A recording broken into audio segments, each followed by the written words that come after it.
Thank you very much. Thank you and welcome, all of you. So, first of all, I think ESG is definitely a trending topic. We hear it in the news, and today we're honored to have representatives from the corporate world, from the investments world, and from the consulting world to address the implications of ESG in North America from a very rich and different standpoints. What are the implications for stakeholders, for corporates, for investors, for regulators, and for the society at the end of the day? So we have, before we get started, I would like to ask all the panel members to please introduce yourselves. Perhaps we can start with Jessica. Sure. Thanks, Juan, Pablo, and thank you, of course, to the organizers for having us. I'm Jessica Matthews. I am the Global Head of Sustainable Investing in the JP Morgan Private Bank, so sitting with my colleague here. And so we'll get into more about what that means, so I'll keep it brief for now. But effectively, within the private bank, we are helping our clients broadly with their investments, and in my particular discipline and focus, helping clients who really want to do something sustainable, get into the definitions later, but something sustainable and oriented with their investment program. And this is very fun, by the way. I'm just going to keep shifting around, looking at as many people as I can in this fun setup upstage. But anyway, I'll get into more what that means in a bit, but that's why I'm here. Thank you. Devry? Oh, hello, I'm Devry Boughner-Vorwerk, and before I introduce myself in my individual capacity, I wanted to mention that I'm on the board of the U.S.-Mexico Foundation, so it's indeed an honor to be here. Thank you, JP Morgan, for sponsoring and for all of you. And I wouldn't be doing my job if I didn't remind you that there are QR codes all around that if you go and take a look, you can learn a bit more about our organization, and if you would like to support us, we would absolutely welcome that. So please tell Enrique that I did my board job. I founded a company 3 years ago called Devry BV Sustainable Strategies. And that came on the heels of a 20-plus year government and then also corporate career, and 15 of which whereby I made the evolution to help the global food company, food, energy, and actually financial services figure out how they were going to deal with the ESG. So I chose to found a company that would then take other companies on that journey. And it's been quite a journey we'll get into, as Jessica said, but I'm pleased to be here. And I hope that we all walk away with one additional nugget of information around how we can advance this ESG work together. Thank you, Devry. Pablo. Terrific. Well, hello, everyone. Pablo Gonzalez. I'm the CEO and I'm a board member of Kimberly-Clark of Mexico. Been in that position for about 14, 15 years. As you know, it's a consumer products company. Our partner is Kimberly-Clark Corporation in the US and globally. But we are a Mexican company that's traded in the Mexican Stock Exchange and majority owned by Mexicans. So it's a partnership. We're not a subsidiary of Kimberly-Clark Corporation. Other than that, I think the most interesting and important thing I can say about myself is as of 2 weeks ago, I'm a very, very extremely proud grandfather. Yay, so really glad to be here and supporting this event, and we also support the U.S.-Mexico Foundation. So Thank you we're very glad to do this. Thank you, Pablo. So the first broad topic that I would like to address is precisely defining ESG. And we're going to define ESG from different angles. Again, from an expert, from an investor, from a corporation. So I would like to start with Devry. Okay. So what is ESG? How to build an ESG framework, how to communicate that framework within a company, to investors, to the society. Yeah, okay, great, because we always need to start with definitions, right? And so I'd ask, what is ESG? What is sustainability? And essentially, ESG and sustainability, the way I view it, are the same thing. The definition, we can't get caught in the definition, quite frankly, because there's a lot of angst right now. And some of us think, gee, in this modern day, all of a sudden ESG is everywhere. Well, frankly, I founded my company as Sustainable Strategies, and now it's Sustainable and ESG. Why? Because at the end of the day, it is about companies acknowledging both their positive externalities that they create as part of their business and the negative externalities. And it's as simple as that. So in the private sector, we often like to rightly talk about all of the positive things that our businesses do in our communities and all of the positive things that our services or our products or our innovations do, but we haven't always been so comfortable. And why would you advertise all the negative externalities? We know business has a footprint. And so we think this is a modern day definition, ESG, but actually, just to back up for all of us to ground ourselves, it came about in 1984 when the Sustainable Investment Business Association sort of came up with the idea of sustainable investing, and it was catapulted onto the stage, and where businesses really started to adopt it in 2006. When the Rockefeller Foundation actually coined the term ESG, environmental, social, and governance. I think it works. It's expansive. It allows companies to define, the different issues and risks, and also opportunities they're creating in their businesses. And then these principles for responsible investment took off in 2006. All this debate that we have today about what we call it, I don't care what we call it, really. And you may see me reframe it as we use different words, but we in business know what it is. We know that we are expected to do the right thing. We know that we're under pressure to create increased transparency. We know our stakeholders and the stakeholder environment cares about it. And we know that some of our stakeholders are also shareholders because they're becoming more active and activists. So it's really about taking the stakeholder approach and inserting it into the center of your business strategy. Thank you, Devry. And we can talk later about how we communicate that, because I took up a lot of air on that answer. Thank you. It was great. For Jessica, as an investor, as a representative from a global investment firm, a global private bank, how do you think about ESG in investments? I know ESG has evolved from pure exclusions all the way to impact investing and to creating these positive externalities that Devry was talking about. Yeah, I love the order. This went well because now I get to leverage off of what you said and bring it towards the investment construct, which you definitely touched upon. There's a lot of semantics about the names, and ESG is often used synonymously with sustainable investing, and I think that's okay.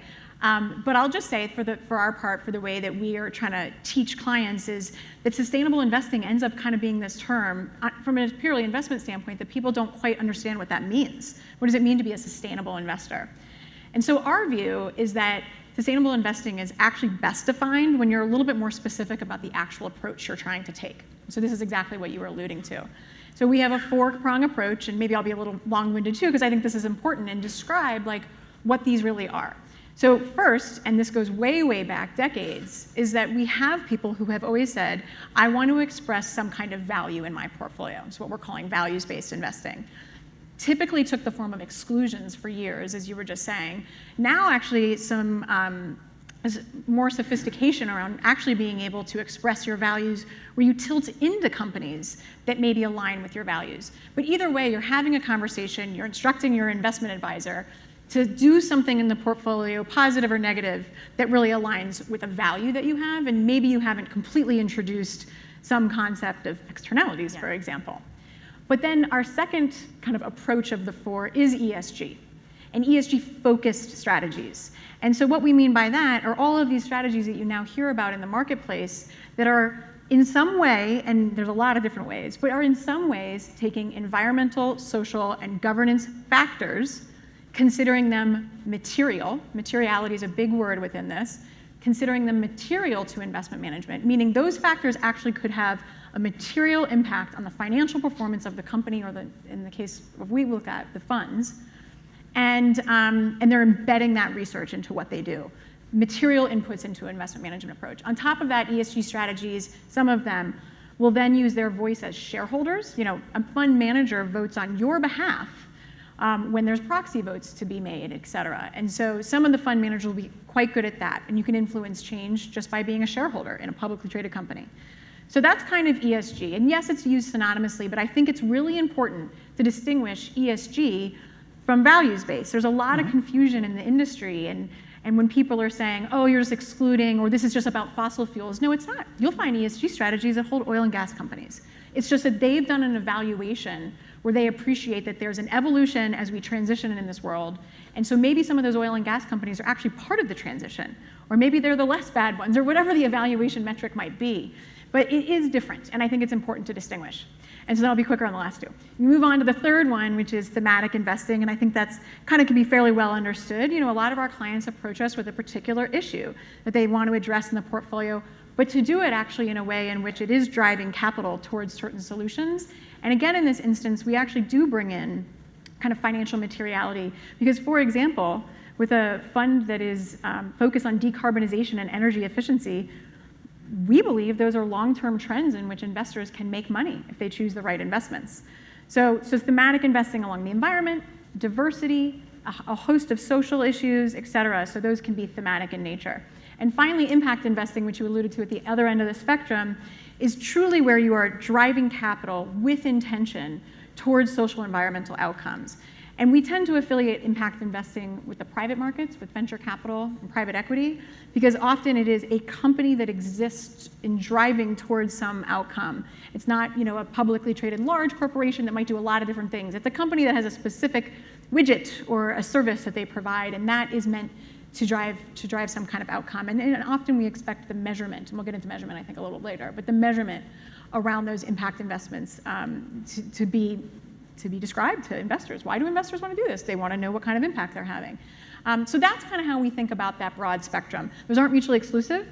Clean energy funds could be very good at ESG. An ESG fund might choose not to hold tobacco stocks, but I just think that grounding in some of these different approaches helps clients, it helps advisors, because if we understand and then along that spectrum where a client is actually interested, where their focus lies, it helps us to implement a portfolio as well. So that's how we define it and think about it. Thank you, Jessica.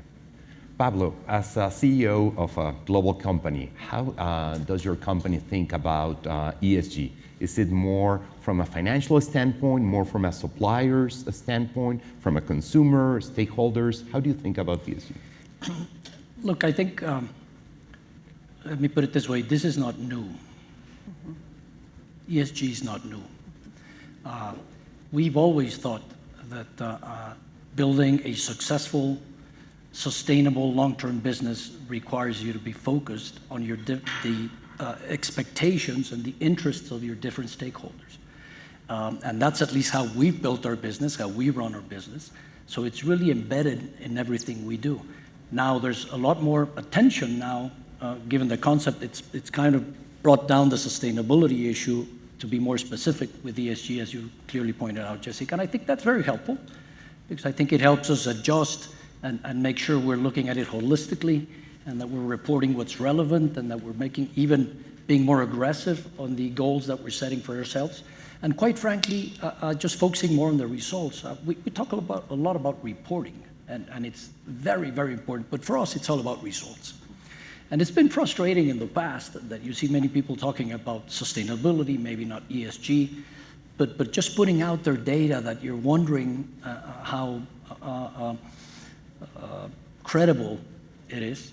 And I think the whole focus should really be on what are you really doing for your stakeholders, for each and every one of your stakeholders, to make sure that things are improving. And again, we believe that if you don't look at the whole picture and at all of your stakeholders, shareholders, but certainly employees, consumers, communities where we operate, but not only where we operate, but communities we serve, and certainly Mexico as a whole, you will not be able to run and grow a successful, sustainable business. So it's new, it's getting a lot more attention, but it's not new, but it's getting a lot more attention. And it helps that we're getting the attention, but we've been running our business for this way ever since I can remember. And I think it's the right way to do it. It's the only way to really have all of the elements to be successful going forward. We agree. I mean, definitely ESG is more a journey. It's not a destination, but it's a journey. And Devry was alluding to the history and how in the mid-'80s it started the whole ESG or sustainable investing, some definitions. And Pablo, about this journey, what have been the challenges, the challenges, but also some examples or some drivers of along this journey? I mean, Look, I think at some point we discussed whether this was demand-driven or supply-driven. And again, in our case, it's certainly, there's conviction that this is the way we should be doing things, so that's the supply part. But on the demand side, there's no doubt that as it's got more attention, that the expectation for how businesses should be operating has really stepped up 2 or 3 notches, not just one. I mean, the expectation is much, much higher. It's like a new ethos, if you will, for the business community, that we really need to be understanding what the different stakeholders are interested in and making sure we're delivering on that. And not only that, each of the stakeholders appears to be ramping up their expectation and what they're expecting of you. So if, I mean, to be very specific on a couple of things, but maybe some time ago when you would think of consumers, they were looking for a good product that would solve one of their needs and move on from there. Now that's not enough. They're looking for a brand that represents something, that it's a solution for something that they're interested in. And if you can't provide that idea, that solution for them, it's harder for you to build your top line. And you could pick every aspect of the business, and I think what's happening is that it's just ramping up very aggressively in what it is you need to do. Energy, water. I mean, we've always been the standard in terms of usage of water when it comes to our tissue production. We use 4 times less water than the standard of our industry. Notwithstanding that, what we're getting from investors, what we're getting from other stakeholders is that's terrific that you're 4 times better than everyone else. How are you going to become even better? How do you bring it down? If it's 11.7 cubic meters per ton, how do you bring it down to 8, to 7, to 6? Again, the expectations are going up, and I think they'll continue to go up. So what that means is that the journey, probably when you started, you were doing certain things, and you were certainly moving forth, but probably not, you didn't have the sense of urgency and the sense of need that you have now to move more aggressively and really, really fast to try and attend to these different issues that the stakeholders want. So it's started to accelerate, and if you ask me, it'll only continue to accelerate. I don't see this slowing down a bit here in the future, so it's going to get interesting. Thank you. And Jessica, along this journey, I mean, you have been creating ESG or sustainable investing products, investment strategies. Again, is it more driven by demands of your own clients, of your own investors, or is it more because it's the right thing to do, or it's because it's a trending topic to create ESG funds or ESG sustainable strategies? Yeah, it's kind of both and. So actually, I'll take all the way back, and I didn't mention this in my own introduction, but I've been doing sustainable and impact investing for almost 15 years now. And so where we are today, the fact that we see this as a mainstream topic has just totally caught me off guard. Like my crystal ball didn't have that back in like 2007, 2008 when I started doing this. And back then, I worked for a different investment firm, and I was rehired to the firm. It was my first job after undergrad, did some other things, and my old boss called me and said, "What do you know about mission-related investing?" That was the term he used. And I said, "Let me Google that." I mean, literally, that's the conversation I had. And the short of it is, of course, I came back to the firm and I headed mission-related investing. But at the time, in 2007, this was created for demand. For, in particular, some US foundations who were really focused on thinking about taking the 5% that they had to pay out, because they're a IRS recognized 501c3 corporation having to pay out 5%, and saying to themselves, what about the other 95%? And that's kind of where a mantra for a lot of foundations who have thought about leveraging their main corpus for pursuing their mission. So a group was created, and I built a whole team there to really focus on the demand side of the equation.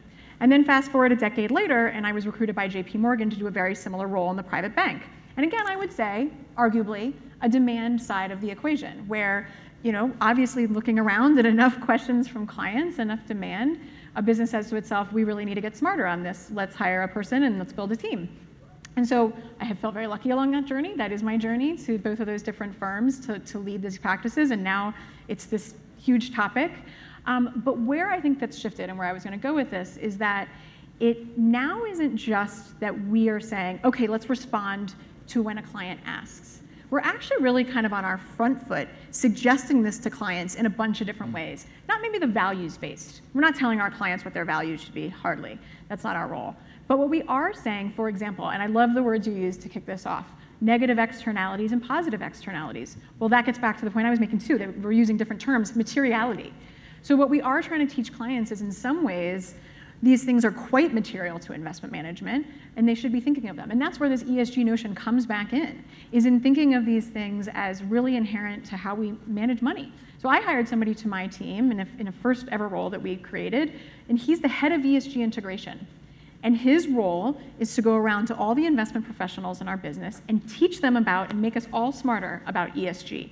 Not because they run ESG portfolios, but because they should be thinking about climate risk in their portfolios.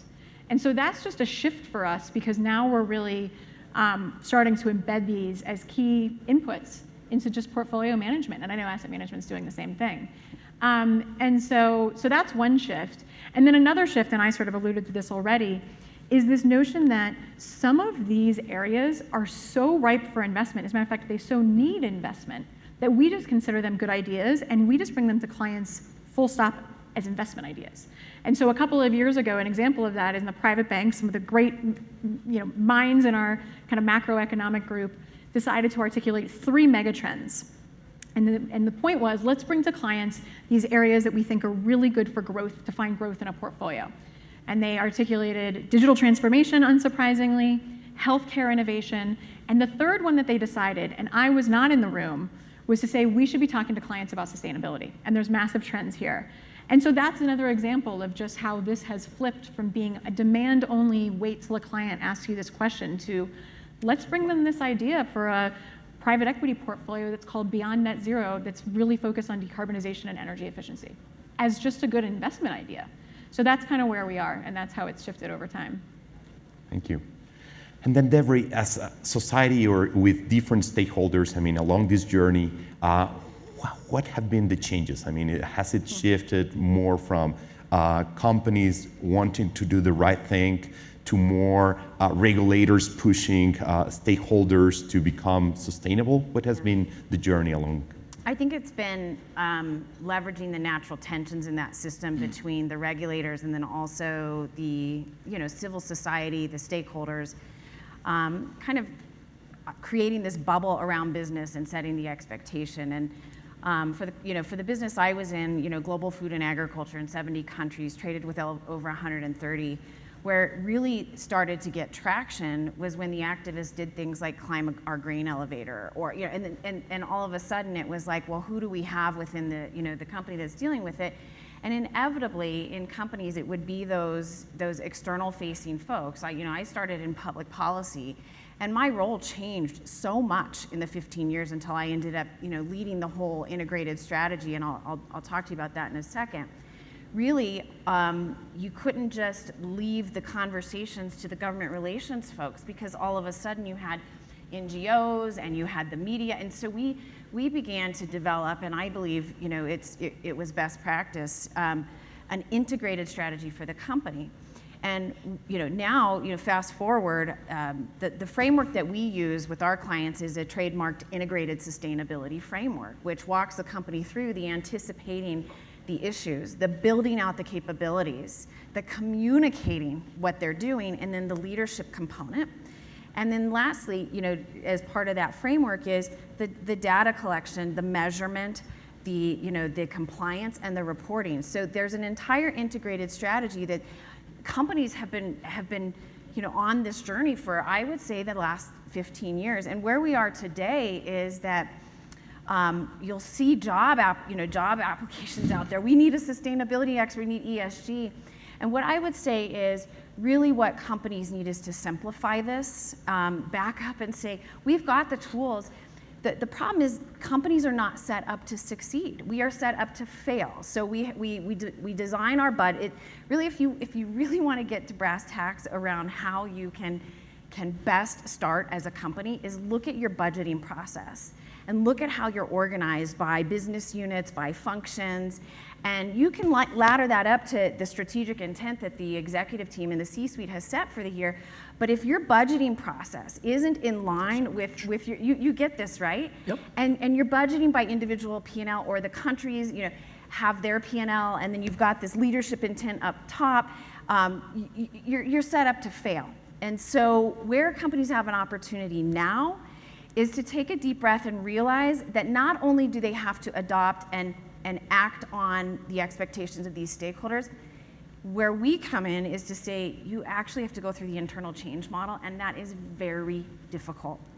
Because if any of you are here in business or even in private sector, it means actually taking a deep breath and realizing you may need to give up a part of your function, a part of your business, you may need to give up a part of your budget to go for the overall greater good of the integrated strategy for the company. So I see a lot of companies doing that well. I see a lot of companies fumbling. And where we identify, okay, where do we have opportunity? Because it's really hard, to do this, and a lot of companies will resist. But you've got the activists, like I would say 2 on stage here, who are really showing best practice.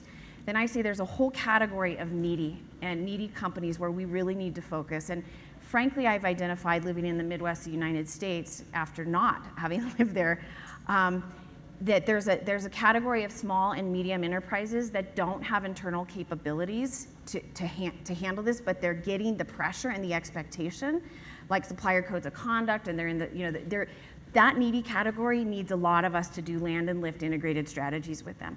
Then there's a third category of clients that I know will come my way, but they're what I call the ostriches. They're the ones that have their heads buried in the sand, unknowingly or deliberately, and will only be dragged into the needy category through crisis, right? So we're on a complete spectrum of where companies are on ESG.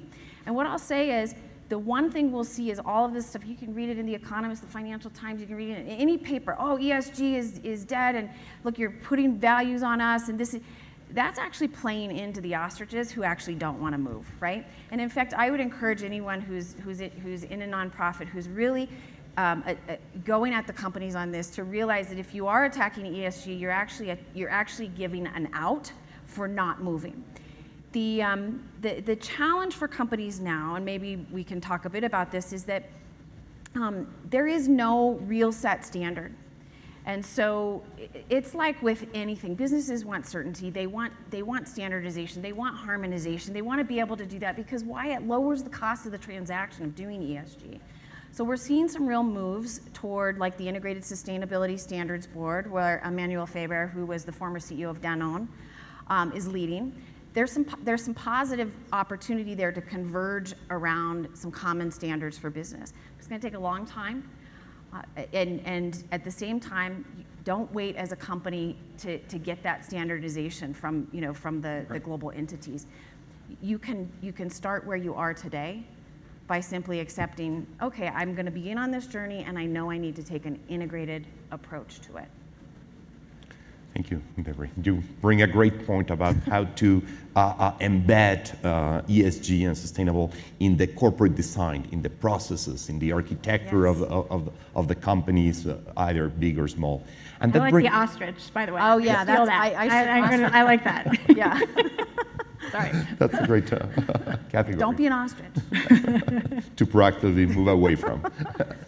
So that brings me to the next point, which is the relationship between sustainability and financial performance. We have seen that creating these processes and this architecture or corporate design within a company brings financial benefits for shareholders. In some cases, lowers the cost of capital, helps with the risk management. Pablo, could you drive us on this topic? Sure, and I'll just I'll say I love how you're approaching it, Devry. We need to make this simpler. Yeah, we've got to much really practical and focus on the material or relevant things. as a company, it's very difficult when you get all the analysts and investors coming to you and asking questions about ESG, because I got to tell you, many are all over the place. All over the place versus having some common standards and focusing on the most important things. We find that a lot of the time we're spending with them is trying to explain what's relevant and why they're not focusing on what they should be focusing. So I mean, just that as an aside, because it becomes very difficult then for a company to manage all these different expectations where they're really not focused on what's truly relevant. Now, coming back to your question on financial, I mean, again, I think it touches pretty much every aspect of our business, at least the way we run it, because I've touched upon how it's very important to think about ESG on the top line. Very, very important. I mean, if you're not really in tune with what your consumer and your clients are looking for in this space, you're going to have a really hard time growing, period. No doubt on the cost side. I mean, to the extent we all want to do much more with much less energy, less water, less materials. I mean, that's terrific for emissions, et cetera, for ESG, but it's also terrific for the bottom line. I mean, it comes together very nicely. Productivity. If you're not in tune with what your employees want, how are you going to have them motivated, committed? How actually are you going to be able to bring them in and retain them? It's going to be impossible. And we see that particularly with the new generations. They're very clear when they come in. Either you're doing this or we don't want to be part of this company. So it's hard to have just everyone motivated and going, so productivity is key. Competitiveness, I mean, if you're not doing this three right, you're not going to be in a good place.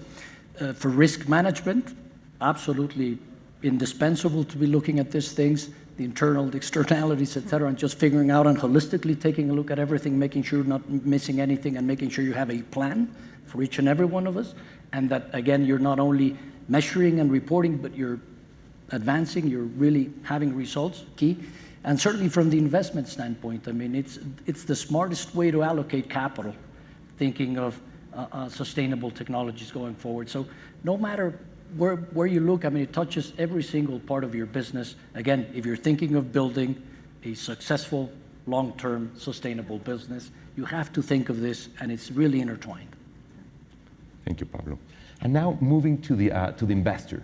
I'm sure you get this question asked a lot about the relationship between performance, returns of ESG or sustainable investing strategies, and how they compare to kind of the laggards or the non-proactive companies. What is that relationship? Well, the last line you just said kind of answers that question, because it's about, I'm not going to say it as well as you just said it, but sustainable companies with a long-term focus, et cetera, et cetera. And so it gets back to what we've been talking about, materiality, externalities. I mean, so what we would say is people are trying to assign, just because of default, because of a misperception that's lasted for decades, trying to assign some kind of like concession or haircut to doing something that's sustainable. And it is so much the opposite of that, to which you have to ask yourselves, why not flip that conversation on your head and say exactly what you just said? How would you manage this company without thinking about this? And I'm so glad you brought in human capital too, because we talk about that a lot. Mm-hmm. Employees are a company's best asset. And so, you know, the policies for recruiting for sure and trying to attract, you know, young talent, but also retaining employees. Right. The policies we have around, you know, compensation, leave, policies for mothers. I mean, just name them, and they're so important.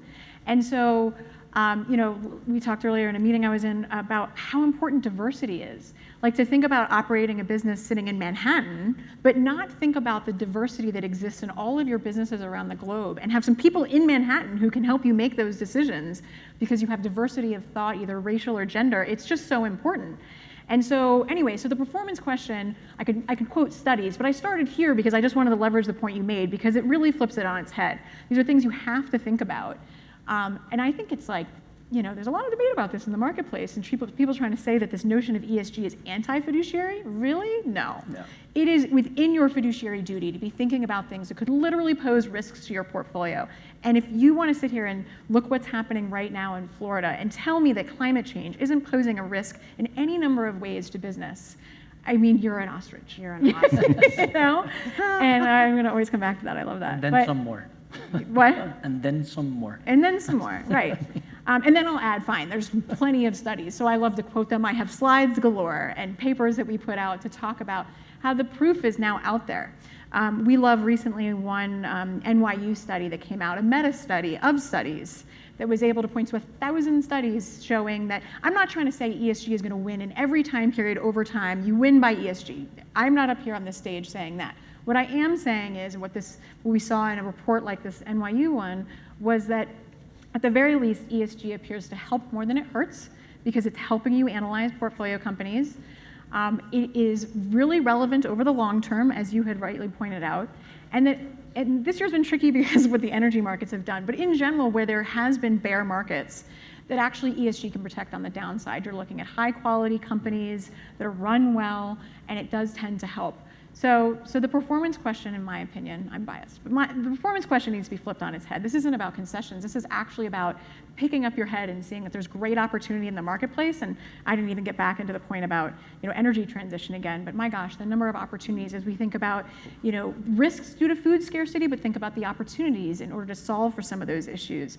Just a whole host of things where investors should be looking for opportunities. Thank you.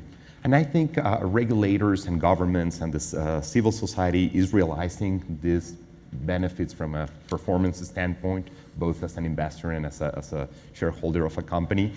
And now I'd like to shift gears a bit to move into the status of ESG in North America. I mean, this forum is about North America, and we have seen in Europe some governments or some regulators creating the SFDR, kind of these standards and these frameworks around financial disclosure.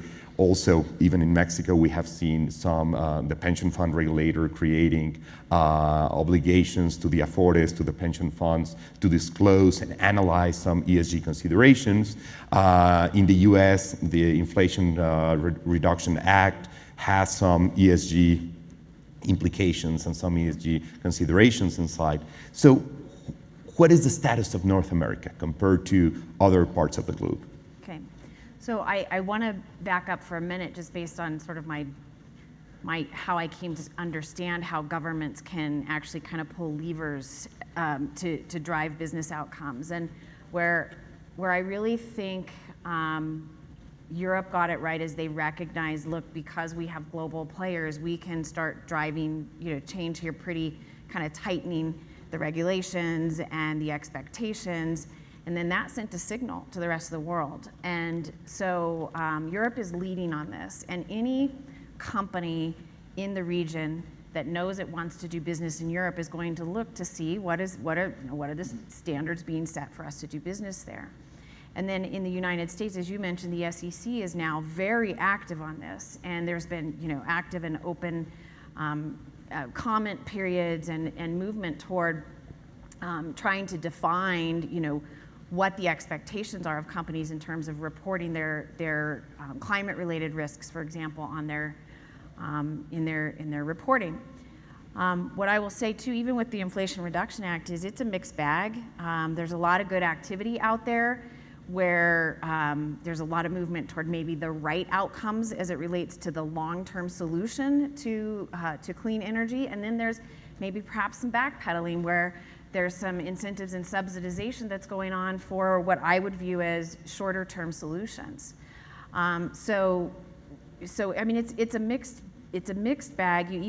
There's even little hidden signals where the U.S. Trade Representative resolved some of the aluminum tariffs that had gone on in the last administration. They put the announcement out with Europe, we've resolved this, but there was a little subset, a bit of language that said, and oh, by the way, as part of this resolution, we agree by 2024 that the United States and the European Commission will come up with standards for carbon tariffs or border adjustments, carbon border adjustments. So there's a lot going on. I can't cover it all today.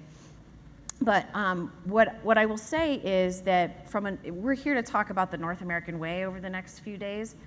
And from a North American perspective, what I see is that we are sub-optimizing our potential here as a region as it relates to ESG or, I said in an earlier session, for example, cross-border movement of food. We're we're not taking a systems investment approach as a region and a systems policy approach. I don't entirely expect we'll get a systems policy approach, but if all of us kind of came together and said, look, for the longer term, we can see that investing in regeneration, soil regeneration across the Canada, the United States, and Mexico could be the powerhouse region in production, agriculture, if we had a regenerative soil, solution. Or we said, hey, let's take a look at green hydrogen as a region. We're not doing that right now. The Inflation Reduction Act has one that is really stuck in my craw. That's a term, it's really irritating me, which is subsidization for corn to ethanol production in the upper Midwest where I live, with a 2,200-mile pipeline set to take carbon capture from ethanol production plants, put it into big pipes, and pipe that all across the Midwestern region.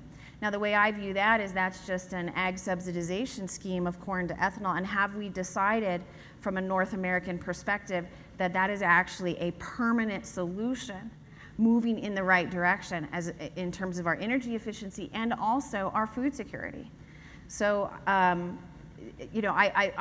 think we have grand potential as the business community, as civil society, as investors to say, where should we see these verticals going across the region, and ensure that we're taking the longer term view for our children, right? I have 2 young kids. You are now a grandfather. Yeah.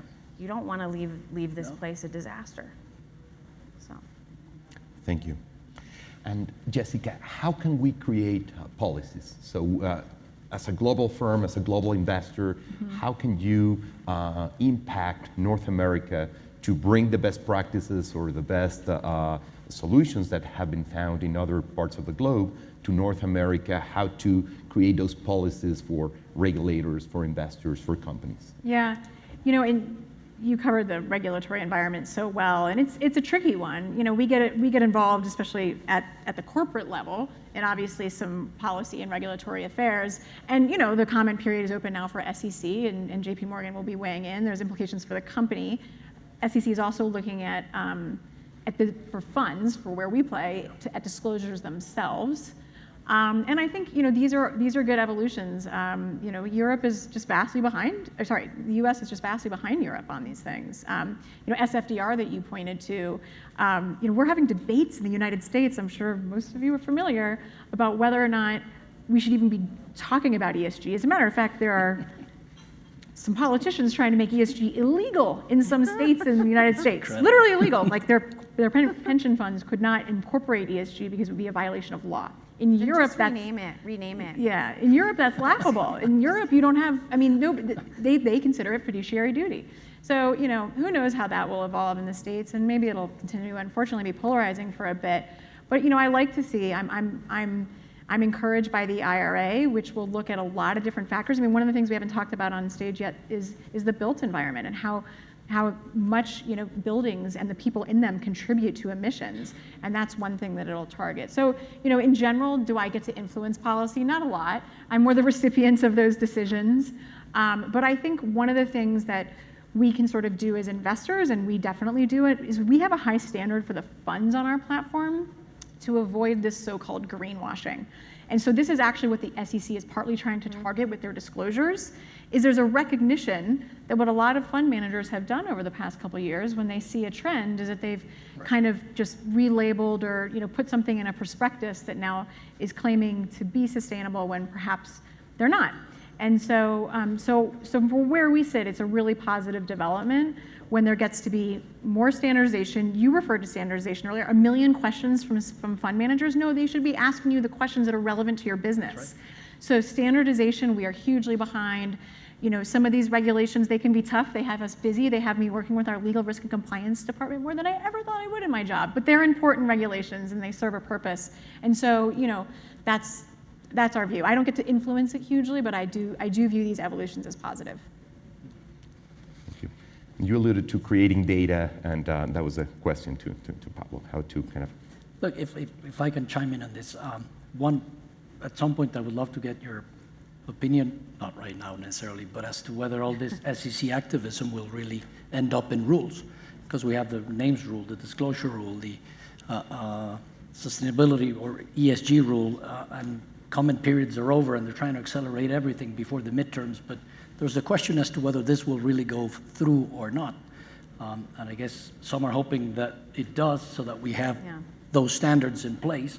If we don't, it's going to get even a little bit more complicated. But look, from North America perspective, and it comes back to whether you have those rules or not, I think we always should be thinking of greater integration between the three countries. I mean, preaching to the choir here, but we know that this not only is, but absolutely can continue to be the most competitive region in the world if we do things right. And talking about a legacy, I mean, that's a legacy for our children and from the future generations. The most competitive region in the world that's growing at higher rates. JP Morgan just put out a paper saying that if Mexico could only take advantage of nearshoring, we would be getting 1.2 to 2.6 percentage points more in GDP. I mean, that's double what we're getting right now. If you could do that and compound it for over 4 years, then you have a country that's really building into prosperity and a broader middle class and more just, more equal, and all the things we want to do. And if you think of the region, no other region has what we have. We've got the capital, we've got the technology, we've got the resources, and very importantly, we've got the people. We've got young demographics, which Asia doesn't have, which Europe long ago doesn't have.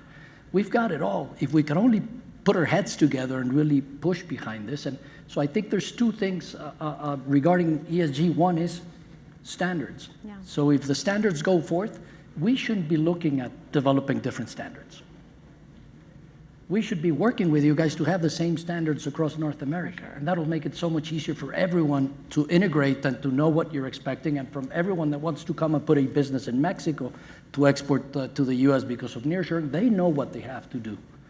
And they know what the standards are. So then it's easier. And then it comes back to opportunities. We should be looking at all those opportunities, figuring out which are the biggest ones, how do we get our heads around them, and how do we push them forward?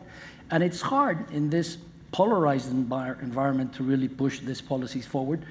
But I'm one of those who says we can't just say it can't be done. It's too tough because it's polarized and nobody wants to get it done. No, let's delve into it and let's figure out a way.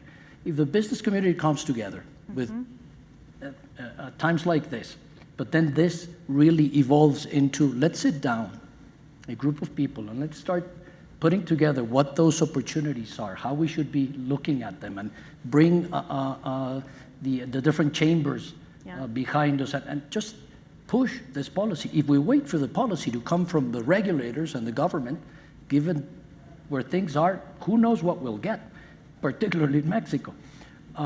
So we need to get our heads around this and do a much, much bigger effort of trying to standardize and trying to push those opportunities together. And I think, in my perspective, it has to come from the business community. Yeah. Can I reinforce a bit of, because we have an opportunity with all of us sitting here. It's something that I have been really cognizant of in terms of the power of the business community coming together around these bigger social and environmental issues. With Putin invading a sovereign Ukraine, for example, that has completely tipped the food equation, the energy equation on its head. It's impacted us here. And having been in the food industry my entire life before founding this company, one thing I have been saying is we cannot leave the food crisis to the food companies. What we can do is we can come together as a set of collective companies, right, around a specific social or economic or issue dealing with inequity, et cetera. If we come together and not just have our industry hat on and say, well, that's a food issue, so that let's trust the food industries solving the food crisis, then we're gonna see massive consequences. At the end of 2022, we are expected to have 1.2 billion people hit the food insecure category. 45 million of them are what we call people on death's door. Now this, you would say, okay, this isn't necessarily in our region. Well, there's a big chunk in our region, but if any of you were attending the refugee sessions, et cetera, When we start to see those consequences in the 19 high risk countries right now that are on the risk of being failed states, we know how this happens. The migration goes to Europe, that impacts our businesses there, that impacts us here. So this notion of ESG, if we can also take a more expansive view and realize that the power of the private sector, if we bring the private sector together and set expectations also for governments, yes, we're getting hit with all these regulations and we're looking at it as, oh my gosh, it's compliance and we got to report. But what if we looked at it in terms of possibility to solve some of the biggest issues of our time? Would that drive our business leaders? Look, I mean, I've had tough conversations in the C-suite. Why are we doing this? Why are we doing that? What if we tipped this, all of us, in terms of the narrative, that this is actually our moment in time for the private sector to very quickly drive and expedite some of these massive solutions, or massive solutions to these massive problems that are sitting on our door. It's not just because we have to report, it's because we actually have to report for duty here. That's really our fiduciary duty as Right? humankind. Yeah. So, That's the grander challenge for the region, I think. I love it. I agree. Thank you. In the interest of time, I would like to open it up to the audience. So if you have any question, I would like to ask you if you can come to the mic and ask your question to the panel.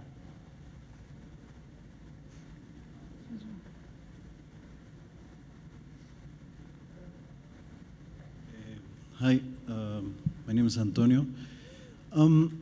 Is it ESG and corporate philanthropy, or is corporate philanthropy within ESG?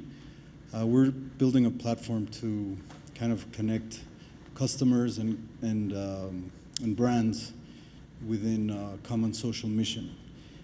And I always use the ESG market cap because it's huge.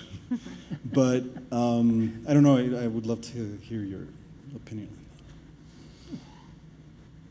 Who wants to I go? think any one of us can answer. Right? But I've just been talking a lot. But it's yes and yes. What ESG is not corporate philanthropy. Corporate philanthropy facilitates successful ESG strategies. And for too long, the corporate philanthropy and the sustainability, team and the external relations and brand team sitting over here, go fix that. The power of ESG is that it all comes together. So one example I've seen well, in fact, I think the insurance industry is really critical here because they have all the actuaries who do all the risk analysis. But I interviewed the chief sustainability officer of Liberty Mutual on a Reuters interview recently. And when you go look at how he has set up his office, they've been very transparent. It will show you the integration. So if you're looking for good models, they're out there. Yeah. When I think of ESG and corporate philanthropy, I think of them a little bit differently. I think ESG is, for example, what we do for our consumers, right? For example, in our diaper business, we're helping now more than 3 million moms work with their little kids to an early childhood development. So it's an integral part of the solution that I was talking about of our brand for the consumer. Consumer is not only expecting the best product, but they're expecting that we help them in that process. So to me, that's ESG through the company. Philanthropy is, for example, we support education in Mexico in a big, big way. But it doesn't come back and connect to our brands, or that one, it's harder for me to connect with, as I mentioned, hey, if you do this, you're gonna have better results in your top line or bottom line. The other one I can connect very easily. This one, not quite, because this is just, we feel we've got the means and we've got the responsibility, and we completely believe education should be the #1 priority in this country, and it's not even the agenda, it's a tragedy. So we're trying to do as much as we can to give voice to education and try and put that forth in the agenda. So I kind of think of them slightly different, one or the other. I hope that example helps.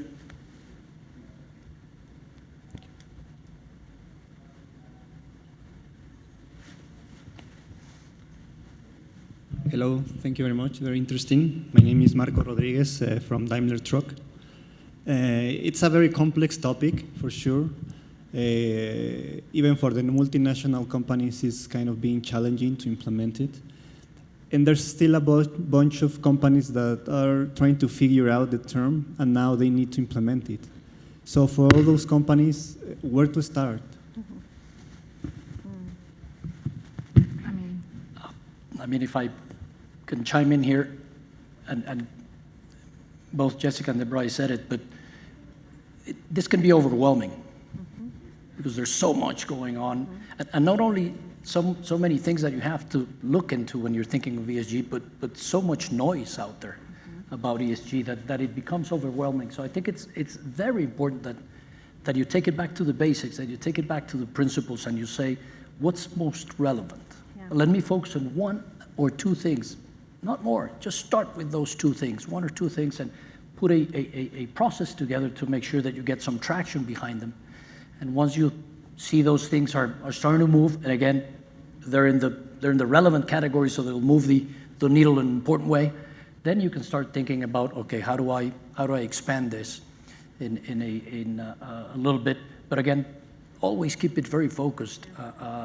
And as when I was mentioning on our discussions with analysts and stuff, it's exactly that. We're trying to bring him back to, look, this is what's really important for the business. And this is what's really important for the stakeholders. I know you're asking this, nice, but this is the one that has impact. And that's where we're focused. Because if we try to get the whole thing, it's complicated, it takes time, and you run the risk that you don't move the needle. And what you want to do, it's all about results. In everything we do, it should be always all about results.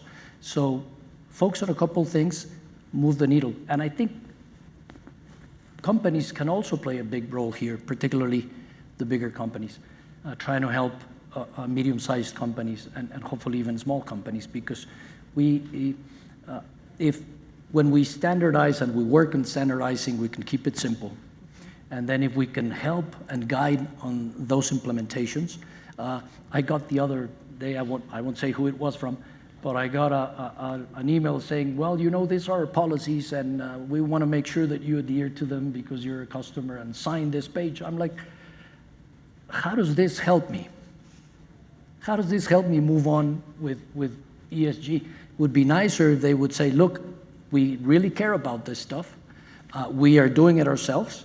We hope you are moving into that direction. If you want to talk to our people and you want to get some guidance as to how we did it, just in case it helps, here we are. Come on over and let's talk, and let's help you through the process. So again, another place where I think business can really make a difference if we set our minds to it. Because if not, it's just a lot of words, but not too many actions and results. So sorry, long-winded answer, but keep it simple. Keep it simple. I would only just add, because your question wasn't about investors, but I would actually have given the same answer if he was asking about investors, because there also people can get overwhelmed. Oh, I've got to do it all. I got to look across every part of my portfolio. No, just start somewhere. Just start where you think you want to make an impact. Start on the things that matter to you. Don't look at 100% of your asset allocation. Start somewhere. You know, some investors just really start by dipping their toe in the water, and I think that's really relevant, and it doesn't feel like you have to boil the ocean on day one. So you didn't ask about investors, but I couldn't help but add, because I think it's relevant advice from both fronts. Well, I would also add to it, don't let a good crisis go to waste, right? Often that's where the company starts, or the leadership starts, is when they're in crisis.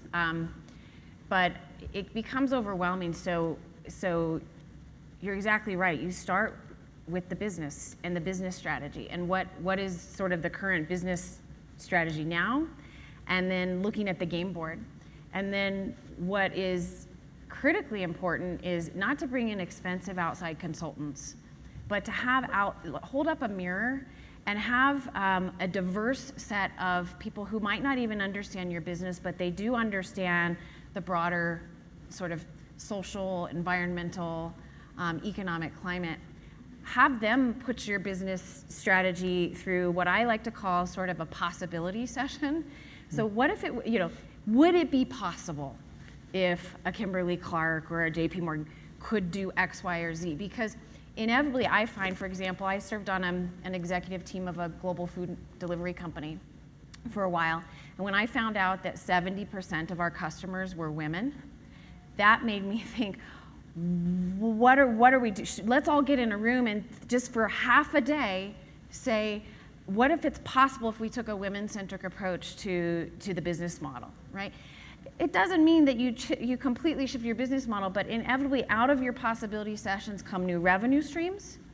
And actually what you do through that is you capture the imagination of the business leaders, some of which are going to be so far over here, bought in, disruptors, ready to go, and others over here saying, no way, no how, we need to stick to our knitting, right?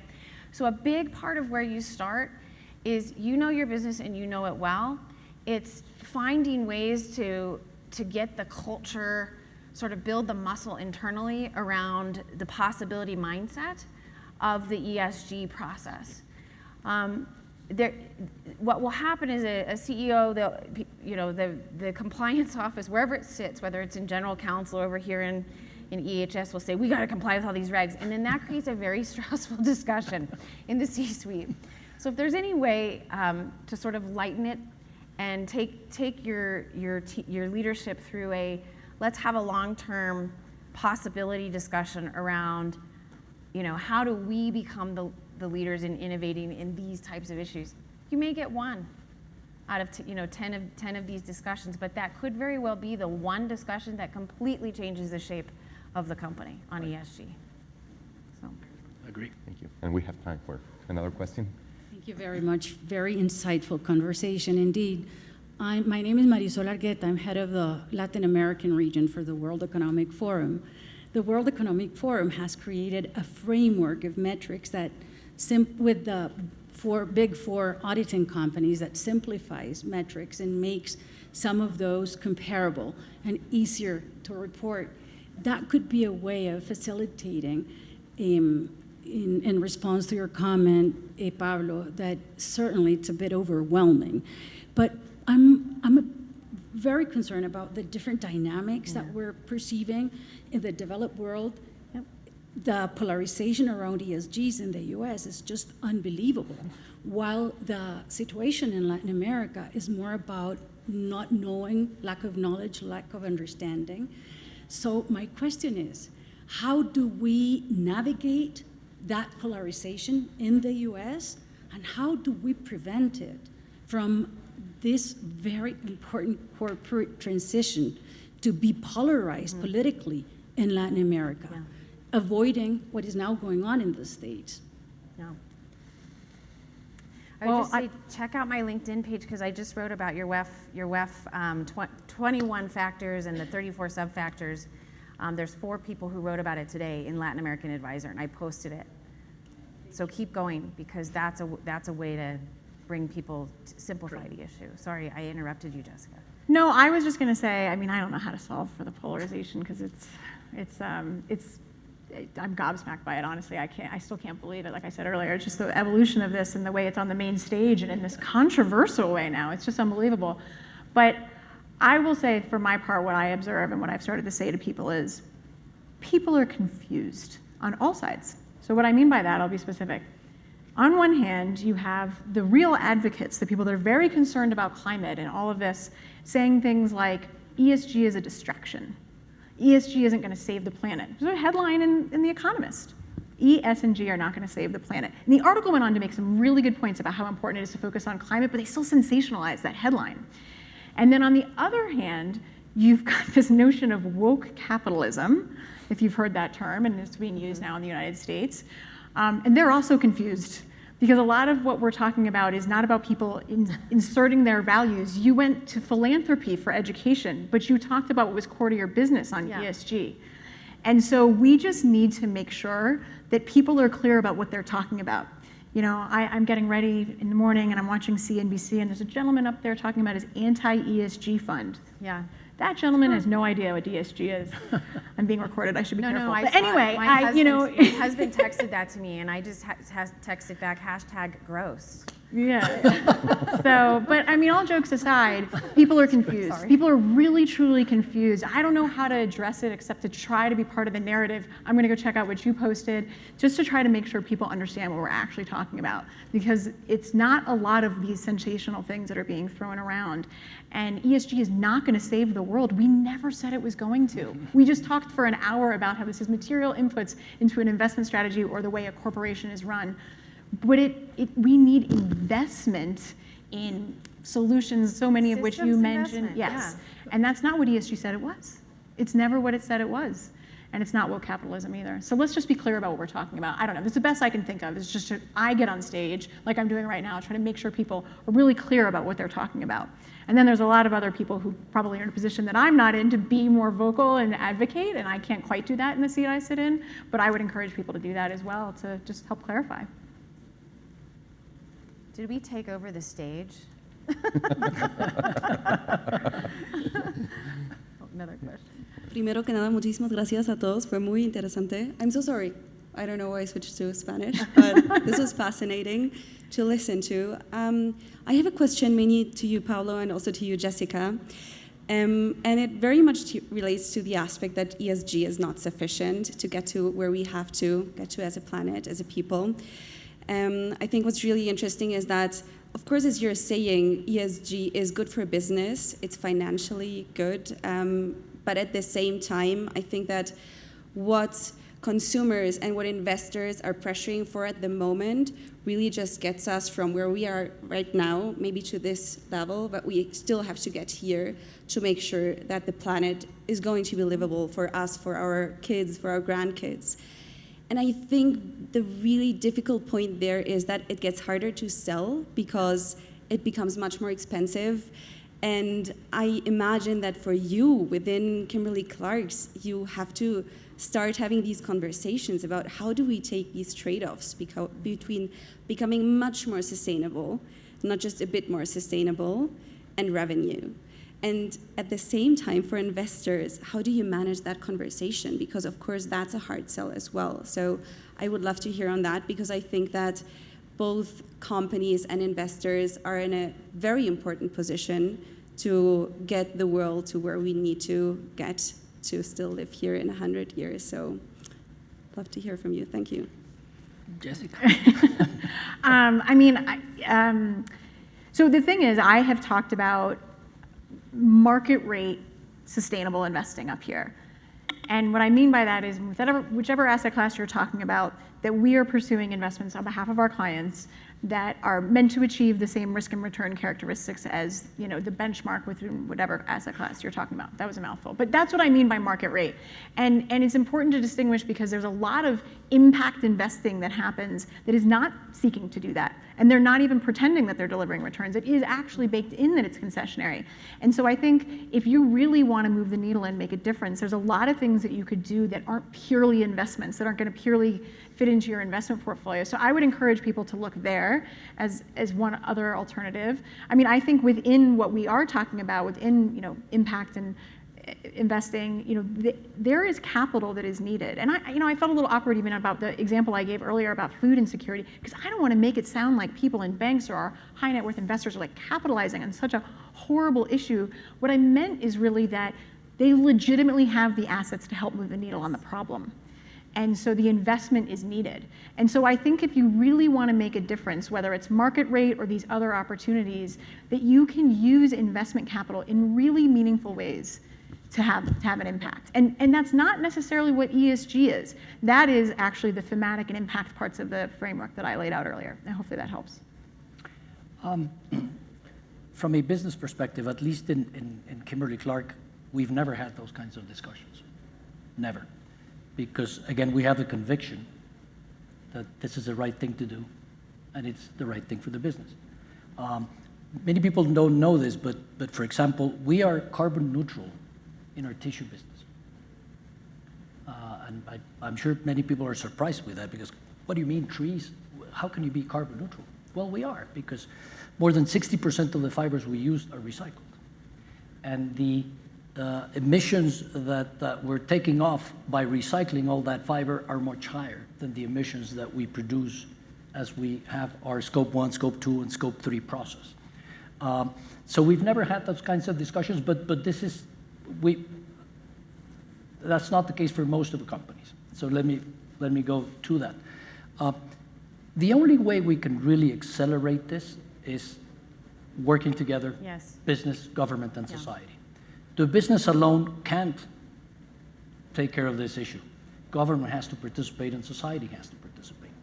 And to do it, I think, as we've been saying, it's very important, the narrative, the clarity. How do we really move the needle, right? Because there's a lot of things going on out there. I was reading this, and maybe you guys will know this better, but I understand that the country in the world that has the highest percentage of electric vehicles is Norway. Yeah. And I think about 60% of every vehicle sold, new vehicle there, is electric.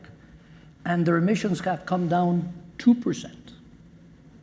I mean, yeah, it's something you gotta do, and you gotta move over there, but it won't make a huge difference. It's the sum of some of those smaller things, but particularly figuring out what are the big things? What are those that are creating the biggest emissions? And how do we together go and figure out a way to attack them? And if it's very expensive for companies to do that, let's figure out an incentive program so that that can happen. I know you didn't ask, but you didn't ask me, but my perspective on your question is that you're asking about allocation of capital. And I've been talking a lot about, in this moment in time, there's a lot of misallocation of capital going on, and I'm making a judgment. But for example, I just mentioned the food crisis, and we're spending a lot of money, investing right now in the metaverse. This is an example. I'm not anti-metaverse, but at the same time, when I see the billions of dollars going into the metaverse, and then I see David Beasley from World Food Program saying we need capital for this, and then we need capital to invest in some of these sustainable ag economies in certain countries in Africa, for example. What I say is what's happening, it's not any one company.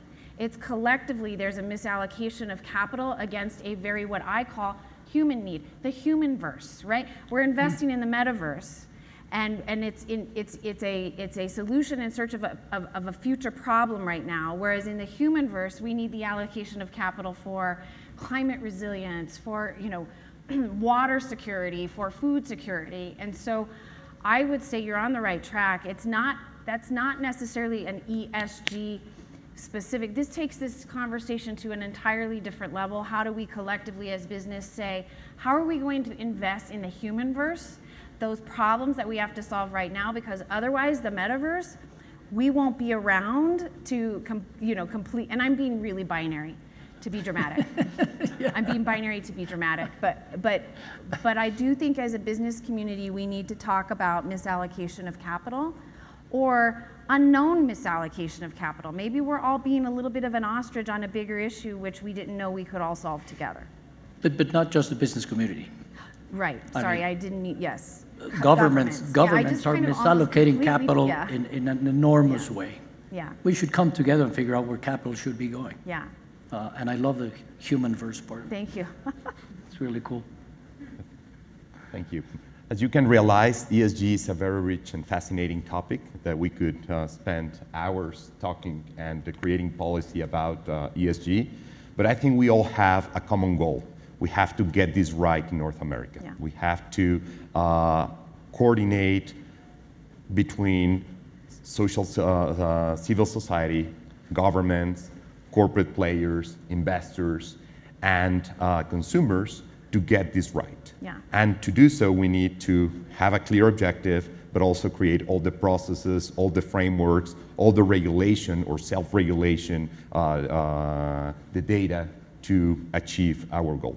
So thank you. I would like to thank very especially Devry, Jessica, Pablo for participating in this panel. Thank you. And thank you for attending. Yeah. Thank you.